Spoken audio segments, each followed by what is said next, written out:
न भुनक्तु सह वीर्यं करवावहै तेजस्विनावधीतमस्तु मा विद्विषावहै। ओम शांति शांति शांति। शंकरं शंकराचार्यं केशवं बादरायणं सूत्रभाष्य कृतौ वन्दे भगवन्तौ पुनः पुनः। ईश्वरो गुरुरात्मेति मूर्तिभेद विभागिने व्योमवद्व्याप्तदेहाय दक्षिणामूर्तये नमः। ओम शांति शांति शांति।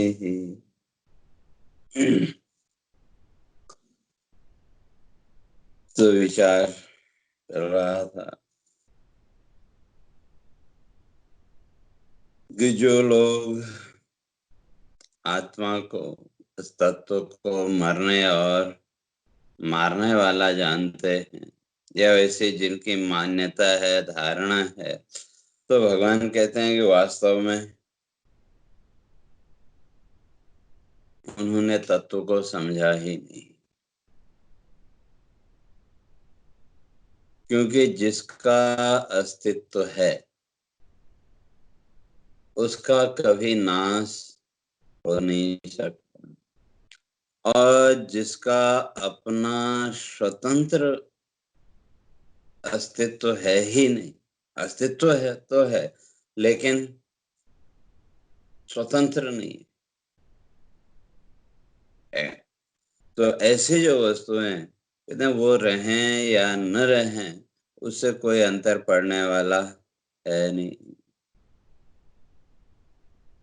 तो जो पराधीन वस्तुएं हैं, अर्थात जिनको अपने एग्जिस्टेंस के लिए दूसरे का आश्रय लेना पड़े, तो ऐसी वस्तुएं रहें संसार में नहीं रहें तो उससे कोई अंतर नहीं पड़ता। तो उसी बात को स्पष्ट करने के लिए भगवान आगे कहते हैं कि ये जो तत्व है, अब इस तत्व को आप आत्मा कहें, ब्रह्म कहें, परमात्मा कहें, ईश्वर कहें, जो भी शब्द अच्छा लगता है वो आप उपयोग में ले सकते हैं, लेकिन जो तत्व है वो तो एक ही है। तो वो जो तत्व है, जो उस तत्व की जो स्थिति है वो आगे स्पष्ट करते हैं। किन्न जायते म्रियते वा कदाचित् नायं भूत्वा भविता वा न भूयः अयो नित्यः शाश्वतोऽयं पुराणो न हन्यते हन्यमाने शरीरे। हन्यमाने शरीरे न हन्यते, ये जो तत्व है तो हन्यमाने शरीर है। इस शरीर के नष्ट होने पर भी जो नष्ट नहीं होता, और जो शरीर आदि हैं तो उसकी तो चर्चा हम लोग करके आए थे। तो जो शरीर है वो तो क्या है, पांच भूतों का संघात, अर्थात ये जो फाइव एलिमेंट हैं इनकी एक कंबाइंड फॉर्म, उसका नाम शरीर। जैसे मैंने पहले भी कहा तो मोबाइल की तरह ही समझे, और जो सिस्टम है वो भी वही मोबाइल की तरह ही।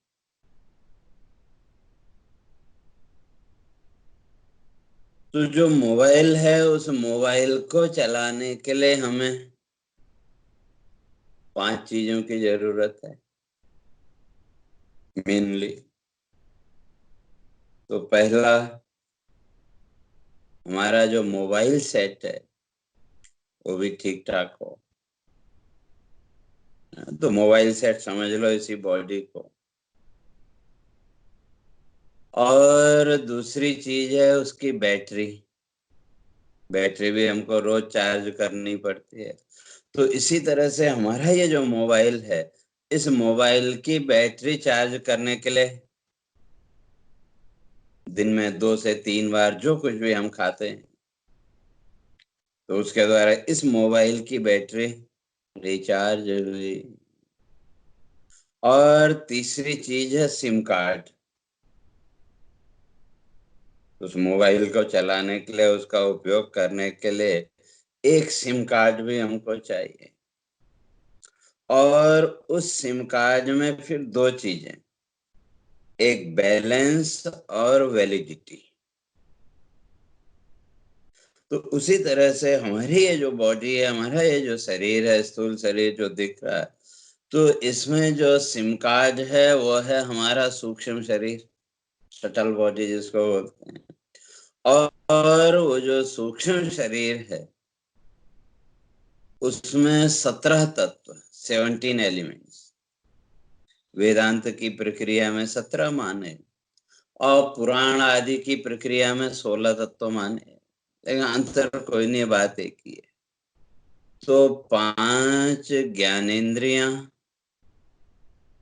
5 कर्मेंद्रियां और 5 प्राण, 15 हो गए। और मन और बुद्धि। तो ये जो 17 एलिमेंट हैं, तो इन 17 तत्वों का जो समूह है उसका नाम है सूक्ष्म शरीर। तो वही सिम कार्ड कह लो। और उसमें दो चीजें, बैलेंस और वैलिडिटी। बैलेंस का अर्थ है हमारे जीवन का सुख दुख रूपी प्रारब्ध भोग। जो भी हमारे जीवन का प्रारब्ध भोग है, तो सुख रूप हो चाहे दुख रूप हो, जो कुछ भी है, वो हमको पूरा तो करना ही पड़ेगा। और वैलिडिटी वो लाइफ टाइम। तो ये 5 चीजें आपके पास हैं।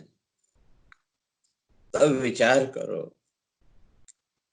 आप उस मोबाइल का उपयोग कर सकते हैं या नहीं। बहुत से लोग बोलते हैं नहीं कर सकते, मैं बोलता हूँ नहीं। क्यों? अगर सिग्नल ना हो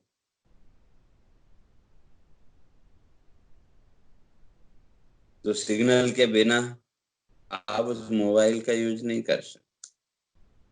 तो ये 5 चीजें भी आपको चाहिए और साथ में सिग्नल भी चाहिए। अब सिग्नल है, लेकिन इन 5 में से एक ना हो, तभी आप मोबाइल का यूज नहीं कर सकते। तो सिग्नल भी चाहिए। तो आपका जो मोबाइल सेट है, ये तो बदलते रहते हैं, लेकिन वो जो सिग्नल है, वो सिग्नल, उसमें तो कोई परिवर्तन नहीं। हाँ ठीक है, फिजिकल उसमें हम लोग कई बार बोलते हैं कि भाई नहीं, यहाँ सिग्नल नहीं है, यहाँ है, यह सिग्नल चला गया, वो चला गया, वो इंस्ट्रूमेंटल हो। लेकिन जो हमारा आत्म सिग्नल है, आत्मा का जो सिग्नल है, वो तो हर समय है। तो उसी तरह से कहते हैं न हन्यते हन्यमाने शरीर, हन्यमाने शरीर न हन्यते। शरीर के नष्ट होने पर भी ये मोबाइल नष्ट हो गया, लेकिन फिर भी वो जो तत्व है जिसका सिग्नल हमको मिल रहा, वो तो कभी नष्ट नहीं होता। और आपका जो मोबाइल का नेटवर्क है उसकी एक लिमिट है। कई बार आप विदेश में भी यात्रा के लिए जाते हैं बाहर के, तो आपने अपने उस मोबाइल को रोमिंग में डालवा लिया, तो वहां भी आपको सिग्नल मिलता रहा। लेकिन इस भौतिक सिग्नल की कुछ लिमिटेशंस, किसी एरिया में आपको मिला, किसी एरिया में नहीं मिला। कभी इंस्ट्रूमेंट में कोई गड़बड़ी आई तो नहीं मिला। लेकिन इसी तरह से आप इस ब्रह्मांड में जहां कहीं भी चले जाएं, इन होल कॉस्मोस, पूरे ब्रह्मांड में, अब तो मंगल ग्रह पर भी जाने की तैयारी लोग कर रहे हैं, तो वहां भी आप चले गए, चंद्र ग्रह पर भी आप चले गए, तो वहां भी आपको वो सिग्नल मिल रहा है कि नहीं? क्योंकि इस दुनिया में कहीं भी आप चले जाएं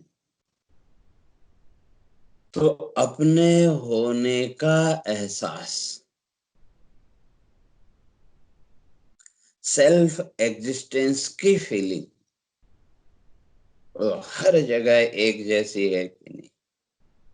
चाहे आप अपने घर में हो, चाहे ऑफिस में हो, चाहे अपने देश में हो, विदेश में हो, कहीं भी आप जाएं, तो जो सेल्फ एग्जिस्टेंस की जो फीलिंग है वो यूं की त्यों। और उसी तरह से फिर आ जाओ स्वप्न में। स्वप्न जिस समय आप देखते हैं, स्वप्न का आपका शरीर अलग है कि नहीं? क्योंकि सपने की एक विशेषता है, आप जहां होंगे वहां का स्वप्न नहीं दिखेगा, स्वप्न किसी दूसरी जगह का दिखेगा, ये स्वप्न की विशेषता है। और सपने में आपने अपने आप को भी देखा कि नहीं? स्वयं को भी देखा। और वो सपने का जो आपका शरीर था वो अलग था, क्यों? उस समय ये शरीर तो बिस्तर में पड़ा हुआ है, लेकिन सपने का आपका शरीर कोई और है। और जब वो स्वप्न समाप्त हुआ तो स्वप्न के वो जो भी दृश्य थे, वो स्वप्न का जो भी शरीर था वो गायब हो गया। लेकिन आपका जो सेल्फ एग्जिस्टेंस का भाव था, आपकी जो सेल्फ एग्जिस्टेंस की जो फीलिंग थी, वो तो वही है कि नहीं? तो इसी तरह से भगवान कहते हैं, हन्य माने शरीरे न हन्य थे। ये जो तत्व है, ये शरीर के नष्ट होने पर भी ये नष्ट नहीं होता। तो क्यों? न जायते म्रियते वा कदाचित, क्योंकि इसका न जन्म है न मृत्यु है। और पहले भी चर्चा करके आए, वास्तव में जो जन्म और मृत्यु है वो किसके लिए? अज्ञानी के लिए। ज्ञानी के लिए तो जन्म और मृत्यु का कोई महत्व ही नहीं है। ज्ञानी की दृष्टि में तो ये एक अवस्था परिवर्तन के अतिरिक्त और कुछ नहीं। अवस्था परिवर्तन, स्टेज बदल गई। जैसे जो बचपन है, बचपन गया, युवावस्था आई, युवावस्था भी गया, फिर वृद्धावस्था, फिर जरावस्था और अंत में मृत्यु। तो ये शरीर की अलग अलग अवस्थाएं। तो जो विचारशील व्यक्ति है वो इस शरीर की इन अवस्थाओं के साथ बंधता नहीं है। इस शरीर की अवस्थाओं के अनुसार, संसार की परिस्थिति, प्रारब्ध के अनुसार जीवन के सुख दुख का भोग तो भोगेगा, लेकिन वो किसी के भी साथ अटैच नहीं होता, क्योंकि वो जानता है न जायते म्रियते वा कदाचित। ये जो तत्व है, न इसका जन्म है और न मृत्यु। तो फिर ये जन्म और मृत्यु है क्या? और जैसे मैंने पहले कहा कि वो जो सिम कार्ड है, उस सिम कार्ड का पुराने मोबाइल में से निकलना और नए मोबाइल में चले जाना, तो पुराने मोबाइल में से उस सिम कार्ड का निकलना, उसका नाम मृत्यु। और उस सिम कार्ड का फिर नए मोबाइल में पहुंच जाना, उसका नाम जन्म। उसके अतिरिक्त और जन्म मृत्यु कुछ है ही नहीं। तो इसलिए जो तत्व है तो उसका तो न जन्म है और न मृत्यु, क्योंकि वो जो सिग्नल है वो मोबाइल का सिग्नल। तो जिस समय आपने उस सिम कार्ड को पुराने मोबाइल में से निकाला, उस समय भी वहां पर वो सिग्नल है कि नहीं? हाँ, बस ये है कि वे उस सिग्नल को प्रकट करने का जो इंस्ट्रूमेंट था वो हमारे पास नहीं है। और जैसे ही उस सिम कार्ड को नए मोबाइल में डाला तो सिम कार्ड क्या करता है, जो आपके आसपास वो सिग्नल है उस सिग्नल को रिसीव किया और आपके उस मोबाइल के माध्यम से उसको फिर बाहर फेंका। और हमको वो ऊपर लाइन आदि और जो भी दिखती हैं उसके द्वारा हम अनुमान कर लेते हैं कि भाई यहाँ सिग्नल है या नहीं है। बस इसी तरह से हमारा जो सूक्ष्म शरीर है और सूक्ष्म शरीर भी वही काम करता है।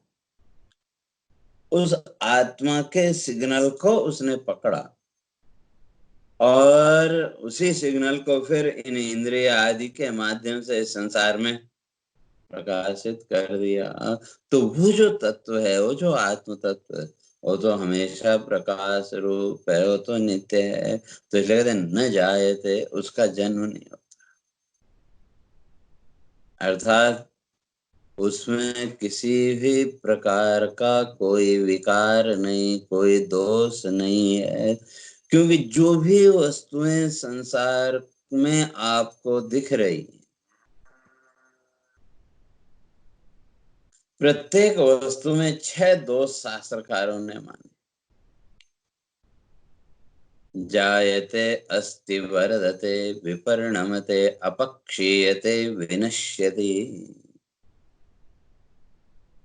जायते कहने का कहते हैं जायते, अस्ति, वर्धते।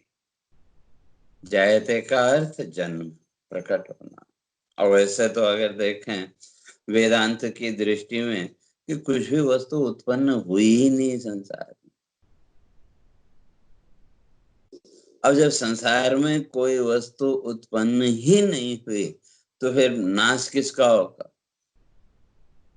वस्तु की उत्पत्ति होगी तो नाश संभव है। जब वस्तु उत्पन्न ही नहीं हुई तो नाश क्या होगा? तो फिर आप कहेंगे भाई ये इतना सारा दृश्य संसार, ये सब कुछ दिख रहा है, हमने तो उत्पत्ति मानी, तो वो तो केवल थोड़ी देर के लिए प्रकट हुआ। जैसे स्वप्न के दृश्य उत्पन्न नहीं हुए, केवल थोड़ी देर के लिए प्रकट हुए, लेकिन उस प्राकट्य को हमने उत्पत्ति मान लिया। तो जितने भी संसार के पदार्थ हैं तो इनका हमने जन्म आदि माना, प्राकट्य को हमने जन्म मान लिया। तो इसलिए कहते हैं पहला विकार जायते, वस्तु प्रकट हुई अलग अलग माध्यमों से। और जब वो वस्तु हमारे सामने प्रकट हुई तो हमने उसके एग्जिस्टेंस को एक्सेप्ट किया। उससे पहले हम उसको एक्सेप्ट नहीं करते। कोई भी वस्तु है, कोई भी दृश्य है, जब हमारे सामने आया तो हमने उस वस्तु के एग्जिस्टेंस को एक्सेप्ट किया, उसको स्वीकार किया। तो इसलिए जायते जन्म और सेकंड स्टेप अस्ति, उसके एग्जिस्टेंस को एक्सेप्ट करना। अब तीसरा वर्धते, तो फिर धीरे धीरे शरीर को ही लें तो फिर ये धीरे धीरे बढ़ने लगा।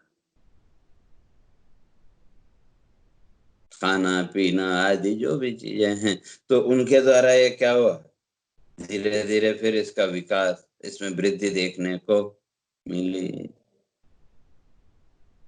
और फिर विपरिणाम थे, और उसका परिणाम सुख दुख। क्योंकि शरीर भी अगर देखें तो ये पांच ही भूत हैं। तो इन पांच भूतों का जो परिणाम है, तो वो फिर हमारे जीवन में सुख दुख, मोटा पतला आदि उस रूप में देखने में आया। और वो भी कब तक? एक स्थिति तक। वृद्धि की जो प्रक्रिया है, वो परिणाम की जो प्रक्रिया है, एक स्थिति तक। और फिर उसके बाद अपक्षीय शरीर है, शरीर को देखें तो बचपन से लेकर के आज तक देखें तो धीरे धीरे जुड़ता चला गया। जो भी अन्न आदि हमने ग्रहण किया, जो कुछ भी खाया पिया, पौष्टिक है या सामान्य अन्न है, तो उसके द्वारा धीरे धीरे शरीर हमारा बढ़ता गया। और उसी अन्न आदि के परिणाम के रूप में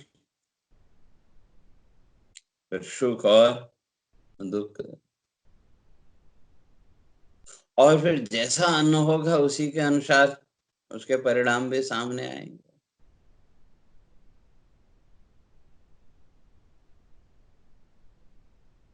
और फिर एक स्थिति के बाद अपक्षीय थे। अब जो शरीर है, वो शरीर एक लेवल पर स्थित हो जाता है। अब न कुछ बढ़ता है न घटता है। और फिर उसके बाद जो अभी तक हमने संग्रह किया था इन पांच भूतों के रूप में, तो धीरे धीरे वो अब कम होने लगा। अपक्षीय थे, धीरे धीरे क्षरण होने लगा, धीरे धीरे कम होने लगा। तो जब वो स्थिति शरीर की आई, तो हमने कहा कि भाई अब तो बुढ़ापा आ गया। बुढ़ापा आने लगा, तब हम अपने को बूढ़ा मानने लगते हैं। क्योंकि अब जो शरीर की एक ग्राहक क्षमता, उसको स्टोर करने की जो कैपेसिटी, वो धीरे धीरे क्या हो गई? कम होने लगी। या दूसरे शब्दों में कहें तो इंपोर्ट और एक्सपोर्ट, ये प्रोसेस निरंतर चल रहा है बचपन से लेकर के जीवन के आखिरी क्षण तक। ये प्रक्रिया चल रही, इंपोर्ट एंड एक्सपोर्ट। कुछ हमने खाया, अंदर डाला, और कुछ बाहर रिमूव किया माल आदि के रूप में। तो ये जो पांचों भूत हैं, पृथ्वी, जल, तेज, वायु और आकाश, इन पांचों भूतों के जुड़ने की और बिखरने की जो प्रक्रिया है, ये जो प्रोसेस है, या इसी को एक्सपोर्ट इंपोर्ट हम कह सकते हैं। कोई कुछ ग्रहण किया, कुछ। तो ये प्रोसेस जब तक चल रहा है तब तक जीवन है। और जिस दिन ये प्रोसेस बंद हो गया, तो उसी को हमने कह दिया मृत्यु। और अंत में कहते हैं अपक्षीयते, फिर एक अवस्था के बाद धीरे धीरे उसमें क्षरण होने लगा। और अंत में विनश्यति, वो नष्ट हो गया, अर्थात मृत्यु। तो संसार के जितने भी पदार्थ हैं, संसार में जो भी दृश्य वस्तु है, जो कुछ भी हम देख रहे हैं, जो भी दिख रहा है, हर एक दिखने वाली वस्तु में ये छह दोष तो रहेंगे। क्योंकि पहले वो प्रकट हुई, फिर उसके उसमें ये पांच भूतों के प्रोसेस जब शुरू हुआ, तो धीरे धीरे वो बढ़ने लगा। हमने उसके एग्जिस्टेंस को स्वीकार किया, और फिर वो धीरे धीरे वो बढ़ने लगा। और फिर उसका परिणाम सुख दुख, मोटा पतला आदि जो भी है, वो शरीर में देखने को मिला। और फिर एक अवस्था के बाद जो अभी तक इकट्ठा किया था, धीरे धीरे कम होने लगा। और अंत में एक दिन वो वस्तु नष्ट हो गई। अब चाहे वो शरीर हो या संसार के जो भी दृश्य पदार्थ हैं, हर एक वस्तु की स्थिति वही है। तो इसलिए कहते हैं न जाए थे। तो संसार की वस्तुएं तो प्रकट हुई और नष्ट हुई, लेकिन जो आत्म सत्ता है, कहते हैं वो तो न प्रकट हुई और न नष्ट हुई। तो इसी तरह से हमारा जीवन का व्यवहार, जो कुछ भी जीवन में हमने अपने को माना, हमारी जो भी बिलीव्स हैं कि मैं ये हूं, मैं वो हूं, ये बिलीफ्स हैं, ये रियलिटी नहीं। क्योंकि आंख खुलने के बाद हमारे जो चित्त संस्कार थे, हमारे जो इम्प्रेशंस थे, उन इम्प्रेशंस ने, उन संस्कारों ने हमारे संसार को प्रकट किया। तो जब आप साउंड स्लीप में गए तो उस समय तो किसी प्रकार का कोई संसार है नहीं, उस समय तो सब का है क्या। तो फिर ये संसार आया कहाँ से? हमारा आज का जो संसार है, इस संसार का कारण हमारे बीते कल के संस्कार। कल के हमारे जो भी संस्कार थे, उन संस्कारों ने हमारे आज के संसार को प्रकट किया, उत्पन्न नहीं हुआ। तो ये हमारा वर्तमान संसार प्रकट हुआ और नष्ट होता गया। लेकिन जो इनको देख रहा है, जिसको ये फीलिंग हो रही है, वो तो वही है कि नहीं। जैसे मैंने पहले भी कहा, हमने अपने आप को कितने रूपों में देखा। जो भी हमारी बिलीफ्स हैं, जो भी हमारी मान्यताएं हैं, उन मान्यताओं के अनुसार, उन इम्प्रेशंस के अनुसार जो दृश्य हमारे सामने आया, उसके आधार पर हमने थोड़ी देर के लिए अपने को वही मान लिया। लेकिन ये सारी बिलीफ्स, ये सारी मान्यताएं, ये तो प्रकट हुई और नष्ट हुई। लेकिन आप तो वही के वही हैं कि नहीं। दो ही वहां भगवान कहते हैं न जायते। तो ये जो आपकी जो सेल्फ एग्जिस्टेंस की जो फीलिंग है, वो न कभी उत्पन्न हुई और न कभी नष्ट हुई। हाँ, संसार की फीलिंग, संसार के बिलीफ, संसार की हमारी मान्यताएं, वो तो प्रकट हुई और गायब होती गई। लेकिन इन मान्यताओं को ही हमने जब सच्चा मान लिया, तो जन्म और मृत्यु का भय वो हमारे जीवन में हावी हो गया। तो इसलिए जो तत्व है, भगवान कहते हैं वो न कभी मरा और न कभी जन्म हुआ, न जायते म्रियते वा कदाचित। तो इसलिए ये न कभी मर सकता है और न कभी उत्पन्न होता है। क्यों, जब मृत्यु ही नहीं है तो फिर उत्पत्ति किसकी? और जब उत्पत्ति ही कुछ नहीं हुआ तो फिर नष्ट क्या होगा? तो इसलिए उत्पत्ति और नाश वो भी नहीं। तो फिर सारा संसार जो कुछ भी हमको दिख रहा है, ये सब क्या है? प्रकट हुआ, मैनिफेस्ट, और फिर एक दिन उसका लय हो गया। इसलिए प्रकट होना और उसका लय होना, तो इसी का नाम संसार है। लेकिन इन वस्तुओं के प्राकट्य को हमने जन्म मान लिया और इनके लय की प्रक्रिया को हमने मृत्यु मान लिया। लेकिन वास्तव में जन्म और मृत्यु ये कुछ है ही नहीं। तो भविष्य में होगा, कहते हैं वो भी संभव नहीं है। नायम भूत्वा भविता वा न भूया। वे आज नहीं है, आने वाले कल में हो जाए तो वो भी संभव नहीं है। तो क्यों? आगे भगवान कहते हैं अजो नित्य शाश्वतोयम पुराणो। तो ये जो तत्व है, ये तो क्या है? अज, अजन्मा, जन्म आदि से रहित है, संसार के दोषों से ये रहित है। इसमें किसी प्रकार के संसार के दोष नहीं है। तो अर्थात जो सत्ता है, वो सत्ता न कभी उत्पन्न हुई और न कभी उसका नाश। वो इटर्नल है और वो सर्वव्यापक। हाँ, बस अब उसी सत्ता से वो जो सेल्फ एग्जिस्टेंस की जो फीलिंग है, हमारा अपने होने का जो ज्ञान है, तो उसी ज्ञान ने हमको क्या करा? इस संसार की वस्तुओं का बोध कराया। तो संसार का हमारा ज्ञान इस समय के साथ प्रकट हुआ और नष्ट हुआ। लेकिन जो सेल्फ एग्जिस्टेंस है, वो न कभी नष्ट हुआ और न कभी उत्पन्न हुआ, और आगे भी वो उत्पन्न होगा, नष्ट होगा, ऐसा नहीं। तो इसलिए भगवान कहते हैं कि क्या करो, तस्माद् युध्यस्व, तो इसलिए युद्ध करो, संघर्ष करो। जीवन की परिस्थितियों के साथ लड़ना तो पड़ेगा, लेकिन इस जन्म मृत्यु के बोझ से मुक्त होकर के संघर्ष करो। संसार की वस्तुएं तो आएंगी जाएंगी, तो इसी तरह से संसार के सुख और दुख जो हमारे शरीर का प्रारब्ध भोग होगा उसके अनुसार वो सुख भी आएगा और जाएगा। हमें अपना जो कर्तव्य कर्म है वो करना है। तो इसलिए कहते हैं अजो नित्य है, तो वो जो आत्मा है वो नित्य है, अजन्मा है और शाश्वत इटर्नल है और पुराण है हमेशा से, वो ज्यों का त्यों है।